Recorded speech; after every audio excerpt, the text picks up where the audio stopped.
चला, आज आपण निसर्गरम्य अशा पालघर जिल्ह्यातील पोफरण आणि अक्करपट्टी गावची हिस्ट्री ऐकूया। नमस्ते, कसे आहेत सगळे? मस्त ना? मी तुमची प्रियांका।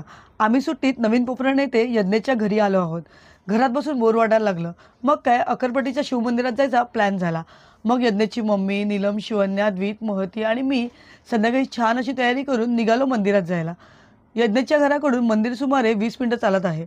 चालता चालता यज्ञेच्या आईकडून गावची संपूर्ण हिस्ट्री ऐकली।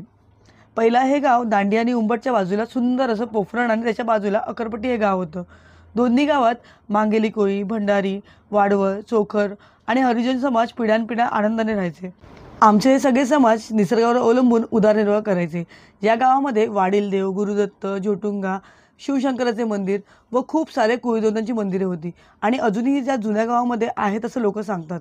अचानक 2004 मध्ये पोफरण आणि अक्करपट्टी गाव रिकामी करण्यात आले अणुविद्युत केंद्राच्या नावाखाली। अणुविद्युत केंद्रामध्ये परमनंट नोकरीची हमी देऊन फक्त कॉन्ट्रॅक्ट बेसवर रुजू केलं आणि काहीकांना तर अजूनपर्यंत कॉन्ट्रॅक्ट बेसवर पण घेतलं नाही। त्यावेळेला आपलं संपूर्ण घरदार नातेवाईकांना सोडून जाताना किती वेदना झाले असतील ते मी आज यज्ञेच्या आईकडून ऐकत होती। ज्या लोकांनी गाव सोडायला विरोध केला होता त्यांना तर फसून गावाबाहेर नेऊन त्यांची घरं तोडली। मला ऐकूनच डोळ्यात पाणी येत आहे। त्यांची परिस्थिती काय झाली असेल त्यावेळेला।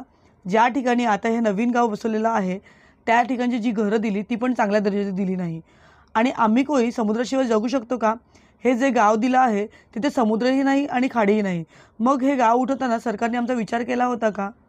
चला, बोलता बोलता आपण पोचलो मंदिरापर्यंत। आणि हे बघा, अक्करपट्टी गावामध्ये हे शिवमंदिर आहे। किती सुंदर शिवमंदिर आहे ना। जुनं जे गाव होतं तिकडे सुद्धा शिवमंदिर होतं आणि जुनं गाव उठवल्यानंतर या गावामध्ये आल्यानंतर लोकांनी इथे आपल्या देवाला स्थान दिलं।